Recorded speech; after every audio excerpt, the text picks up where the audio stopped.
Okay, welcome back to the Anxious Creative Podcast. If you are listening in, you are in for a special treat. I've got a special guest here. If you're watching, you can already see who it is. That's right, the Anxious Creative Podcast is on YouTube now, so if you want to see my lovely face as I come to you, go ahead over onto YouTube, or if you're watching this already, welcome. But this week, we've got Nick here, my boyfriend, is making a special appearance because you guys seem to love when he comes on the podcast. So welcome. What's up with that? I don't know. Maybe they're just bored or sick of me. Well, I get that. Anyway, I haven't been around for a while. I took a bit of a hiatus from the podcast this year. And so I thought, why not Nick and I come at you this lovely morning. If you're watching this, you're seeing us nice, fresh-faced with our coffees. Well, mine's a tea latte because I don't drink caffeine. Mine's coffee and Bailey's. Coffee and Bailey's. But we want to do a quick recap of 2019, which was a very big year in lots of different ways. And so why not bring the first podcast back, since it's been over 6 months, doing a little recap. And so I thought we could do a recap not only on business life, but just life in general, because you guys know our business lives and our real lives intertwine so much together that I just thought we'd do a bear all episode. Cool? Yeah. Let's do it. Let's rewind. It's January 1st, 2019. How are you feeling? Do you remember January 1st last year? No. What did we do? I don't remember. We had your brother and your sister-in-law here. And did we do any sort of... I remember I did some like kind of intention planning, not really goal setting. I've never really done that. And this year is one of the first years I'm going to be doing that. But I don't know if we did anything. We fell asleep before midnight on New Year's. Because we had a 2-year-old here, and I think we were all in bed by 11 o'clock at the latest. Yeah. And Which so... is wonderful. All right, so what are your thoughts on, because I know a lot of people listening are creative entrepreneurs, hairstylists, self-employed people. What are your thoughts, Nick, on living with someone who is self-employed and a creative? Oh, man. Loaded question. Very loaded. They overlap in a lot of ways, but they are also two very different things. So with self-employed, it's just like a completely different rhythm and routine than like a normal 9 to 5. Like you work when you have moments of inspiration and opportunities come up. But more so, what is it like for you to be with someone like that? Yeah, so as I was saying, I roll. It's a totally different rhythm and schedule, so it's not just you're gone from 9 to 5 and then that's when I can do work, but it's kind of adjusting both of our lives to this kind of dynamic where you work when inspiration hits, and so it's much more kind of lively and spontaneous and having to adapt in ways that... And he is someone who's very like, what are our plans for the next 5 weeks? Yeah, and so I like my routine, and I like a particular rhythm, and so it kind of has to throw all that out the window to a certain extent, just to kind of accommodate for you working at home and being an entrepreneur, but also the creative side of it is, that dynamic is just times 10, because you have to work with your windows and work with What do you mean by windows? Like when does your inspiration hit? And sometimes that's pretty regular, but also sometimes that's like you get this idea in the middle of dinner and you got to go write it down. Yeah. And then you got to go and mind that. So it can't be like, Don, write it down, come back. It's like, no, we have to create space for that magic and creativity to happen. And so it's trying to hold it all a bit more loosely, which can be definitely difficult for me, but that's just and kind I of would the love to dynamic know, that I've had to get used to. You guys that are listening in, I would love to know in the comments, whether you're watching this on YouTube or catching it wherever else, like let us know, like, do you have that struggle with, if you're in a relationship or with your family, of them trying to understand how your brain works and how things roll, and how, like, for those of you hairstylists that are listening in, like trying to get your mind off of like when you feel like you didn't do a good job. I remember the one time I did some extensions and I came home and my client left happy, but I was stressing out about it so much, and Nick was just like, you know what you got to do, just email her. And I couldn't let it go until, and that was like the anxiety in me, is like wanting to do good, wanting to have people happy. She left happy, but I needed to be happy with myself, and I couldn't let it go in order to enjoy the evening until I emailed her. Do you wish, there are times where you wish I had a 9-to-5 job? Because a lot of the hairstylists that listen in do have set schedules, but they don't necessarily work 9 to 5. They maybe work some evenings and weekends, which I do teach a lot about, how you don't have to be a slave to the evenings and weekends anymore. But do you wish that I had more of a concrete schedule? It's less about the schedule, and the thing I would find myself wishing for is, and wishing for both of us, is that we'd have the jobs where at 5 o'clock we can just like wash our hands and go home and not have to worry about work stuff.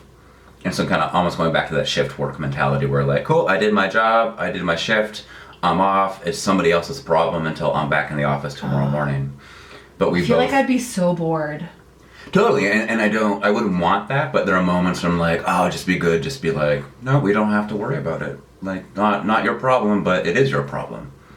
And you do have to worry about it, so it's nice to have that, but I don't have that 9-to-5 schedule either, so What are you talking about problem when you say problem? Because that sounds negative.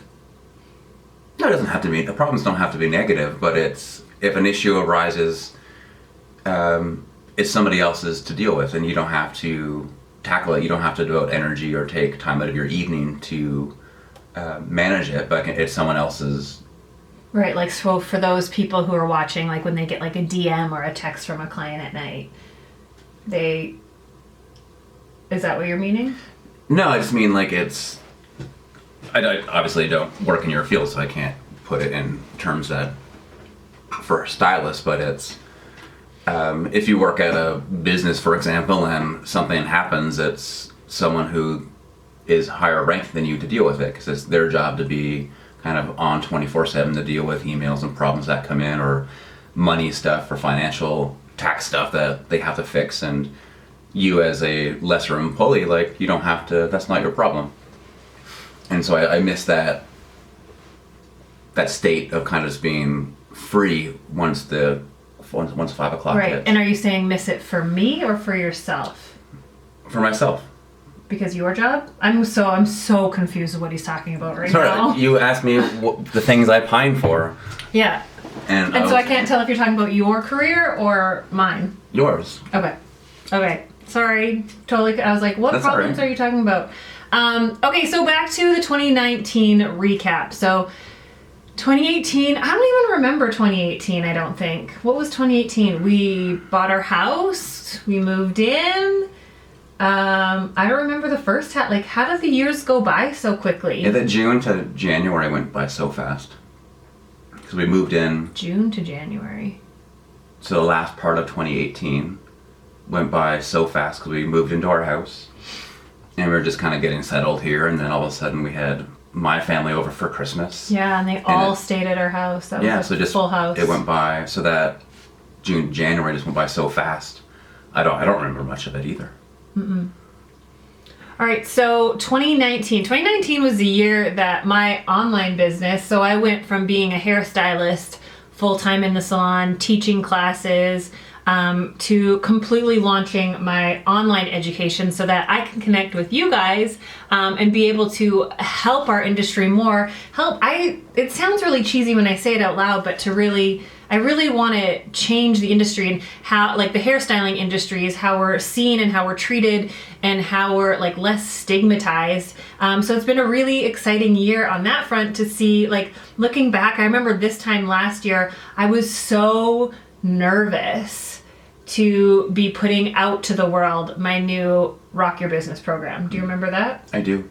I remember going and getting acupuncture for my anxiety. I was like, what am I doing? Oh my goodness, are people gonna, like, this is something that I wanted and I wish would have been around for me, but like, will people want it? Will they see value in it? Will they think, like, I had all sorts of doubts, which is what always comes to play. Yeah, you were like that perfect embodiment of excited, where like part of it is joyful and you're anticipating, and part of it is like pure terror. And Yeah. you were just kind of vibrating on all those different levels for There'd be moments for where I'm quite a like, long time. this is going to be amazing. I'm going to be able to help so many people. And then like moments of like, what the heck was I thinking? I go back to the salon and just, you know. Well, I was still in the salon. But like, should I even like call it quits and not even put this out there? And I think that's the thing that so many people do is they like create something, they get so close to it, and then they get spooked. Have you ever experienced that? Mm-hmm. Do you have a time in your life where you got spooked and you ran away?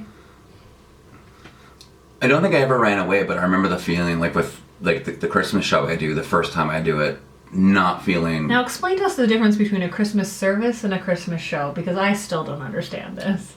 One's... No, we're not going to get into that, because you're just antagonizing me. No, I'm legitimately, still after 3 years, I don't understand the difference. But we can talk about that another time. Well, we can... Nick is a minister. If you like, people find this fascinating all the time. They don't understand. Blows their minds. Yeah. He's a minister at a United Church in the United Church of Canada. We're not married, and that is really confusing to a lot of people. We can ask us more of those questions another time. Ask or us go anything. back a few podcast episodes and we chat about that there. But anyway, things that you quit and ran away from. I don't know if I ran away from anything in recent memory, but I know the feeling of doubt and insecurity and wanting to just pack it in because that will be the easier thing than pushing through. And so I know what it feels like to kind of sit in the fence and be like, okay, I could jump off to either side and do a really difficult and new, challenging, scary thing, or I could just hop off on the other side and go back to what is safe and comfortable. And so what makes you jump off? Because that's where, like... I mean, jump forward. Yeah, whatever. jump forward. Yeah. That's where the life is. That's where my joy wants to take me. Mm-hmm. And if I've learned anything in life, it's that life begins and ends with joy, and you have to go... If you want, so people can talk to you. No, I'm okay, thanks. You have to go through it. You have to kind of push through life to get to the other side, and you have to get uncomfortable. And nothing's going to happen if you don't get uncomfortable and don't sweat a bit. So that's what kind of forces me to jump off and try something new and something scary. Is that you can't experience joy without it? No, I'm sure you can, but like if life is about trying new things and it's about growth and becoming and experiencing who you want to be, you have to get uncomfortable and you have to kind of throw yourself into something new and persevere through it. Mm-hmm. If you don't You have go to be through willing it, to suck. Totally, yeah. And you can still experience joy and be comfortable, but I think the ceiling's going to be pretty low on that. Yeah, and that's one thing that I teach in my courses and in my live classes is that you have to be willing to get uncomfortable and you have to be okay with sucking at something in the beginning. And I always say, like, I always ask people, like, does anyone, like, think of, like, do you know a toddler? And, like, everyone raises their hands. And I'm like, and when they fall down, when they're trying to walk, do you, like, look at them and be like, oh my gosh, you're an idiot. Don't ever try that again. We don't. We encourage them to keep going. And yet, at some point in our lives, we start to think that about ourselves of, like, we try something, we fall down, and then we have this internal dialogue of, like, you suck. I can't believe you even tried that. You're terrible at it. Don't ever go there again. Which is weird that we like go from like childhood and children where we're so gentle, we're so nurturing, we're so encouraging for them to push into that discomfort, fall down, keep falling down, keep falling down, keep falling down, keep falling down, keep falling down until you get your balance. But where do you think the shift happens in life where we stop having that gentleness and empathy towards others and ourselves, but mainly ourselves, to be willing to fail? It's somewhere like... In my life, at least, I can only speak to that, but it's like where woundedness kicks in and shame can kick in. But where does that happen? that tween teen side of things where... You just used the term tween. I did. Is that all right? that 12, 13, I think, stage, like that really kicks in that fear of what will other people think and do I really fit in? And it's better to do what is safe and comfortable than kind of push through to who I want to be. Do you think there's some sort of like consciousness that is unleashed on us at that age? Like where all of a sudden we're aware of what other people think? I'm sure we're always aware of it. I don't know. That's a good question. But I think it's more what other people think is more valued. So it's not that we can become aware that other people can think about us, but it's what my peers think that matters more. So the social pressure has a higher value when we're teenagers. And do you think that can be trained out of people? Do you think there are some kids at that age that don't feel that? I think so, yeah. I think...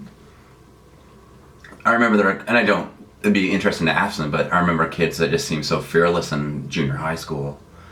They would just do whatever they wanted, and they were so uniquely themselves and seemed so comfortable in that. And they didn't really give a crap what other people thought. Yeah. And so I'd be curious I'm sure they struggle with it, but what were they receiving at home? What was their inner dialogue that made them just choose to, wear whatever they wanted and like the music that they wanted and do the activities they liked, instead of just bowing down to whatever the trend or cool thing was. All right. Well, we always get off topic. So back to 2019. So 2019 started out. So I let the world see my signature online program, Rock Your Business.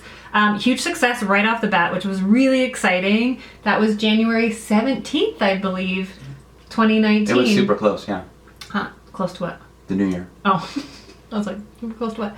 And then I don't even remember. So February, March, I did some traveling, which was really exciting. I was on sabbatical. Oh yeah, Nick had 4 months off. I did. He was gonna bake a bunch of bread. I think he only baked like a couple times though.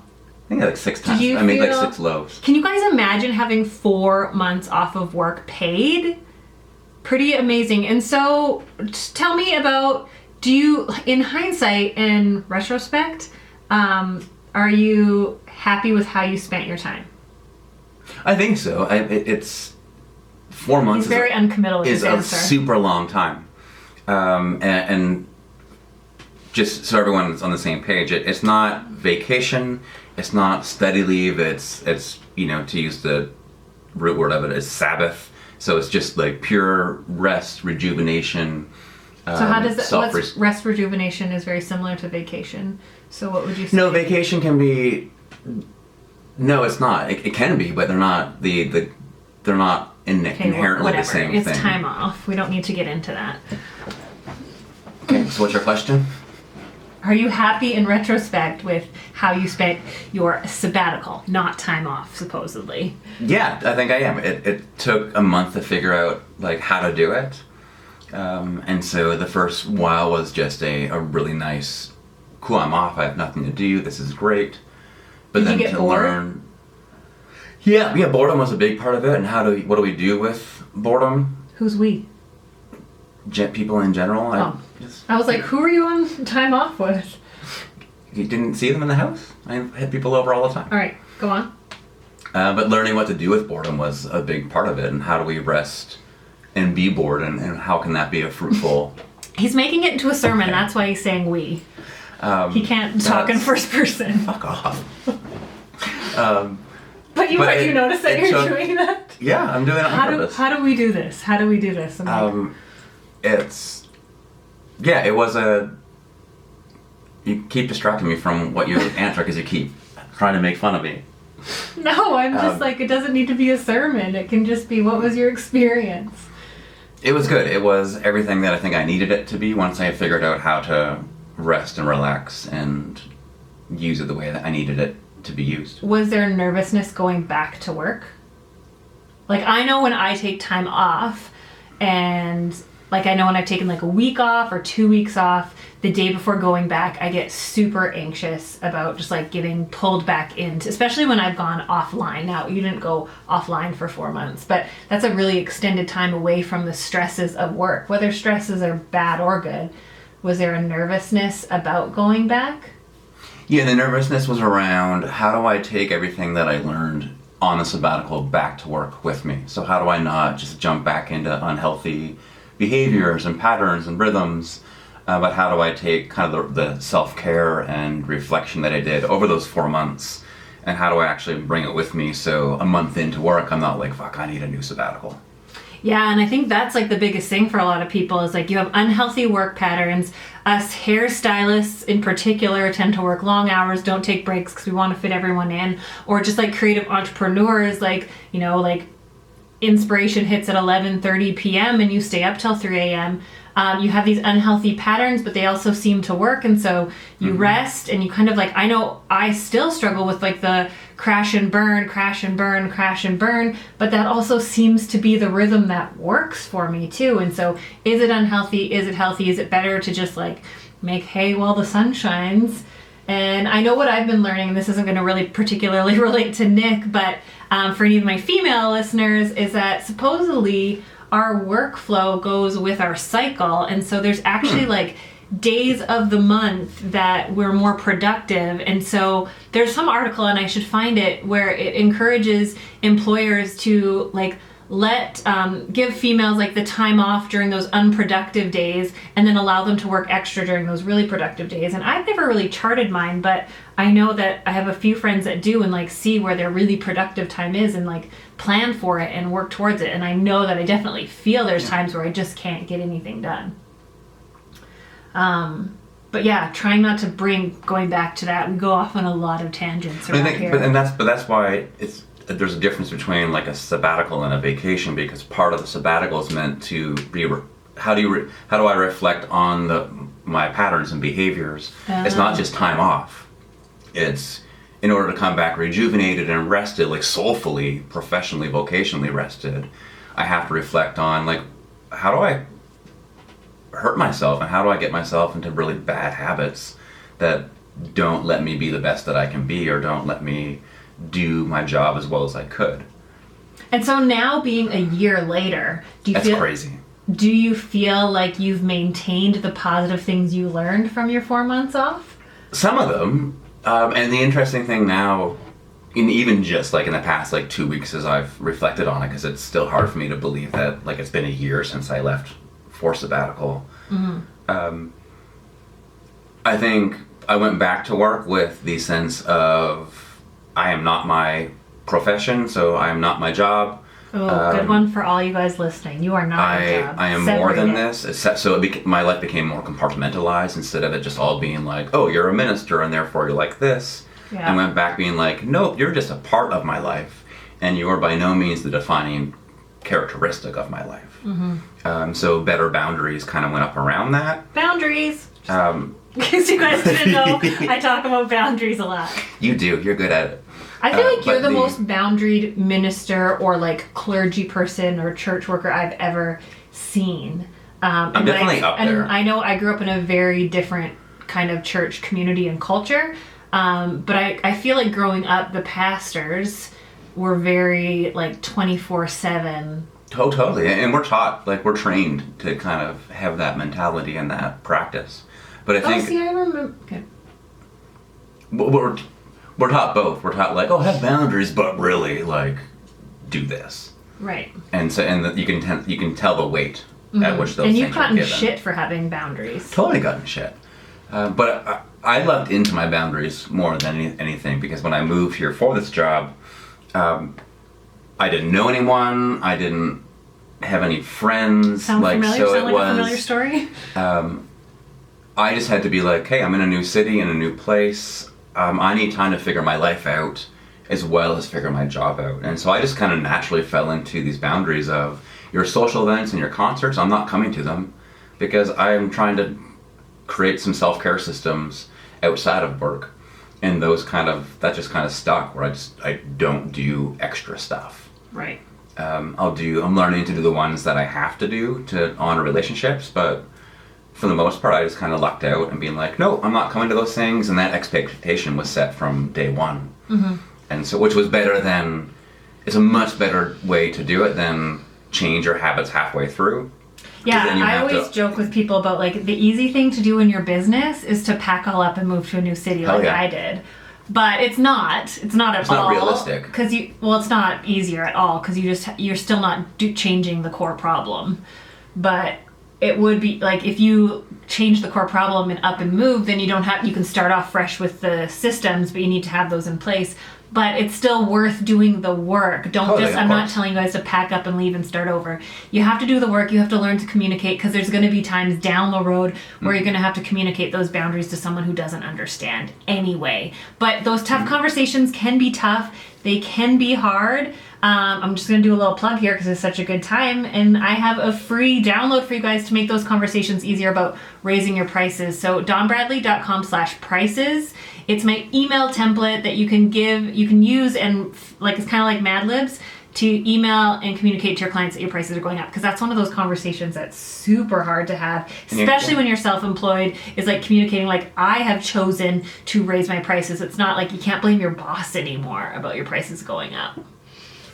Yeah. And you have to have them. And those are, like, even since returning back from sabbatical, people had an expectation like, oh, you're rested, so you're going to come back and like do more social events. I'm like, no, I'm actually going to do even less.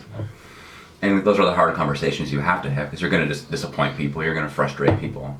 But it's learning to have leading with kindness, compassion, and empathy. Totally.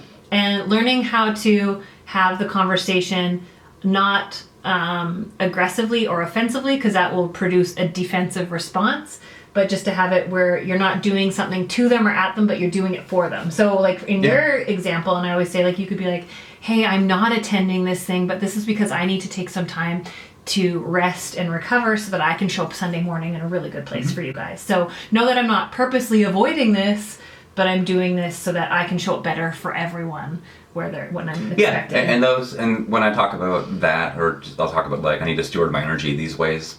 9 times out of 10, they're super receptive to that. Yeah. They might be bummed out, but they're like, they get it. And it's amazing, like, because I teach a lot about communication, how much you can control someone's response by how you talk to them. All right, so 2019, Nick had 4 months off. He went back to work May 1st, and then that leads us to, like, the hardest part to talk about. Part of the year. That was the month our dog died. Maybe the hardest year for me, I know, and I can probably speak for you too. Definitely the hardest thing that I've had to go through. And we're still trying to figure it out and navigate everything that came out of Leroy's death. And that's where I just kind of gave up. It was unexpected.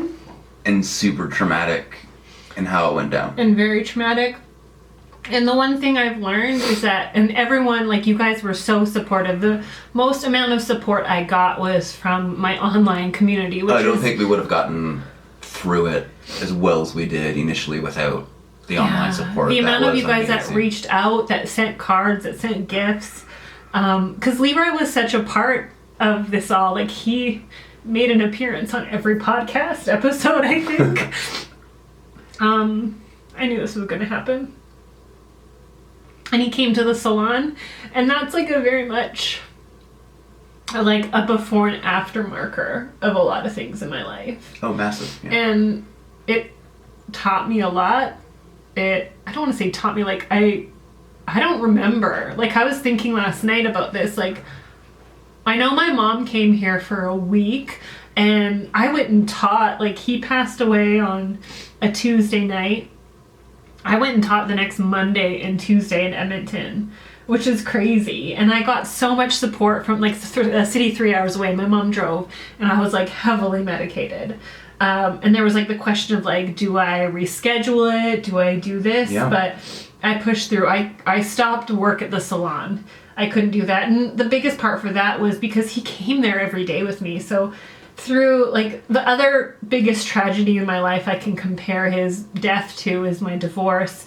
And I think I only took 1 day off during that, but, like, my ex-husband didn't come to work with me every day, so it wasn't a reminder. Where Leroy was there, and I still struggle to go into the salon because he was such a big part of that place. But I don't know how I went and taught, and people loved the classes. And then I went and spoke at a retreat down in California. And then June, July, and August, I don't really remember. Was I present? No, not I don't really have a clue. That's what grief, like, we were heavily in grief and in very different ways, but Yeah. Like, you were deep in that for a huge part of the past year. I don't think, like, death is so different and trauma is so like definitely traumatizing. We weren't expecting it. We weren't ready to say goodbye. The one thing I learned, and I'll be completely honest with you guys listening, is the one thing that really frustrated me in all of it was people wanting to know what happened, and that wasn't something I wanted to share. And I know that for a lot of people it was coming from a place of caring, but it really felt like they just wanted to know the details and they didn't care, and that's something I really struggled with. And I don't know if I felt angry with, but it just felt intrusive. It felt like people just wanted, and that's part of being online, is people, you know, the relationships, you feel like you know people, but there was like sometimes feeling like people just wanted to know the dirty details. And I don't think that was the intention at all, but I was so hurt and in a broken place that I just wanted people to say, like, I'm so sorry for your loss. And the one thing I took from it is now when I know people are going through a hard time and a time of loss, I want to let them know, like, hey, if you want to talk about it, I'm here to listen, but if you don't, it's okay too. And I think, like, we all usually go into scenarios and situations going forward with, like, what would I want in this situation? And so often we try to give to people what we would want, but remembering that other people want different things. And so I don't feel like anyone was intrusive, but I think that was, like, the hardest thing, is dealing with people, like, asking what happened and not feeling like that was something that I wanted to share. That was just, like, one thing that I wanted to be private for us. Yeah. And so, yeah, I don't know if that even makes sense, but on this end too, it just seems so triggering of, like, what happened, and then that would take us right back to that night, and you have to relive it and telling it, and so it's just, you have to go through it. It's traumatizing every single time you got to tell that story, especially when you're in the midst of the grief itself. Oh, grief is tough, and yeah, I think though, like, his passing and my death. Oh my goodness. And my divorce are, like, the two most traumatic things I've ever experienced. And yeah, like, I think I have PTSD from it, for sure. And I have to be really, like, and now I'm, like, on this other end of the spectrum where, like, I just can't acknowledge it sometimes, which is really hard. But that was May 7th, that I'd just gotten back from Hair Love Retreat. I wasn't, the disbelief, the not wanting to accept it, like the bargaining, it's all there, like, all trying those to, like, stages. Yeah, I remember, like, trying to figure out, like, is there a way to get them back? Yeah.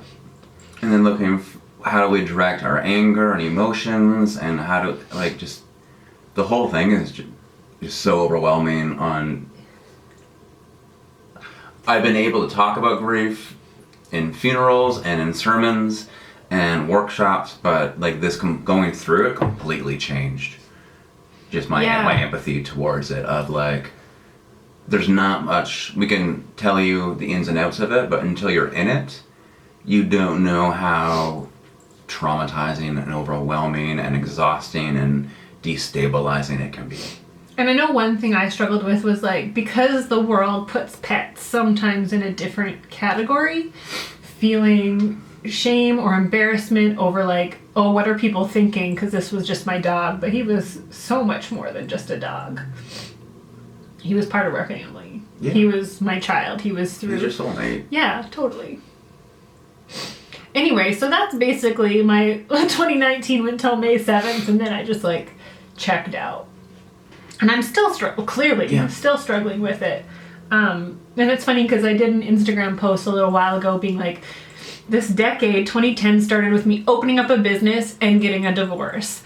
And then the decade has ended with a death, but also, like, the rebirth of my business in the online world. And so it's, like, professionally, the last decade's been amazing, and personally it's had a lot of tragedy, which is really an interesting thing.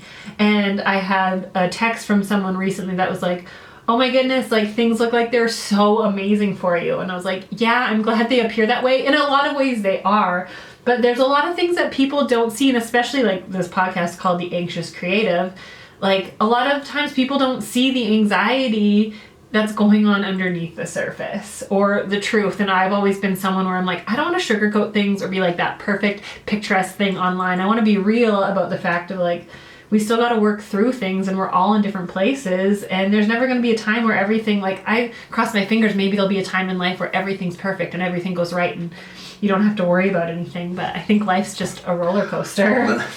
Let us know when you find that place. And so I think, I don't know, like, learning to have like grace for myself, that like, I'm so glad that I was able to, that I could continue on. I was able, in a lot of ways, had a lot of strength, but in a lot of ways, like, just had to collapse and fall apart. Like, I could find the strength to do the work I needed to do and then come home and crash.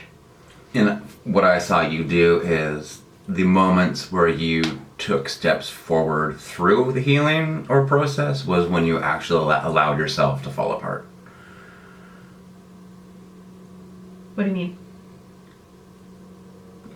It's when you let the emotions out. It's when you took time to actually yell and scream and rage about the death and not just kind of push it down. It's when you actually let it out that I could see you taking some, even just tiny steps forward and being able to do a bit more work or move a bit closer towards like, you'd see healing. me break down and then you'd see me work more? Is that what you mean? No,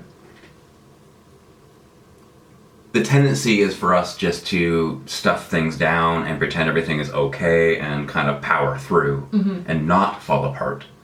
But what I saw through you is it's when you chose to let yourself fall apart. Yeah, you could get stuff done and power through and push everything down, but it's when you let yourself fall apart that I saw you heal more and take steps towards whatever is after your grieving process. Yeah, and I think, I don't know if I fully understand what you're saying, but the one thing is like not struggling about like what's the new normal. And one of my friends, Becky, like made a point once where she's like, there is no new normal, there's just before and after. Totally. And that's how I feel. And that's, yeah. It's like, I struggled, oh my goodness, I struggled for a long time. Obviously still do. Feeling like it was like not honoring him. My voice goes like 2 octaves higher when I cry. Or like that I was like, I know there's like this weird thing of like feeling like not honoring him, or like that I was gonna forget him, or I don't know about like moving forward, but just being like, okay, I'm not like Walter's not a replacement for him. And it's not just trying to like band-aid things, but yeah, it's not like a new normal because we're like getting rid of the old normal. It's just there was before with Leroy and now there's after without. And that helps my brain like be okay with it. Like, we're not trying to replace what was, but we're just creating what is now. Yeah, and that allows us to hold on to Leroy in so many ways instead of kind of severing our life into, well, that used to be, so that's past, and now all that matters is what's forward. Yeah. And I think that's a really important approach to let's just embrace it all. Mm-hmm. Because he's still a part of our lives in so many ways. And we call Walter Leroy all the time. Yeah, we do. But we actively work to make sure that we don't just kind of new normal and then let's move on. But no, we still have to recognize it, and that's just, I appreciate the honesty that we approach that with. Yeah. So with that, because this is getting to be a very long podcast, 2019 was an amazing year in a lot of ways and a really hard year in a lot of other ways. And so I don't know how to sum up 2019, or I don't have a word for 2019, but it was really, really hard. Yeah. And not that like at the stroke of midnight on the 31st, all of a sudden everything was amazing in 2020, but the fact that it just is what it is, and now 2020 is a new chapter, and we're not going to forget what happened in 2019, but it's a chance to kind of recalibrate and reset and kind of start with a fresh palette. I don't know if that's... We're going to keep writing the story. I mean, it's Yeah. a new chapter. Like, that's the best way to put it. Because it's not like the story ends and a new book begins. It's just our life goes on through this and it builds up from it. All right. Well, thank you so much for coming on the podcast, Anytime. Nick. I hope you guys enjoyed this. I brought him on, one, because I knew I was going to break down and cry and he was going to have to carry the conversation. But that's just me, us wanting to share a bit of our lives and welcome you back to the podcast. I'm so excited to be sharing more stuff with you. Stay tuned. Subscribe. Like, comment, review. I want you to share this with your friends and your family if you've enjoyed it. And stay tuned because there are some really awesome episodes coming your way. Thanks for being here, guys. Talk to you soon. Bye.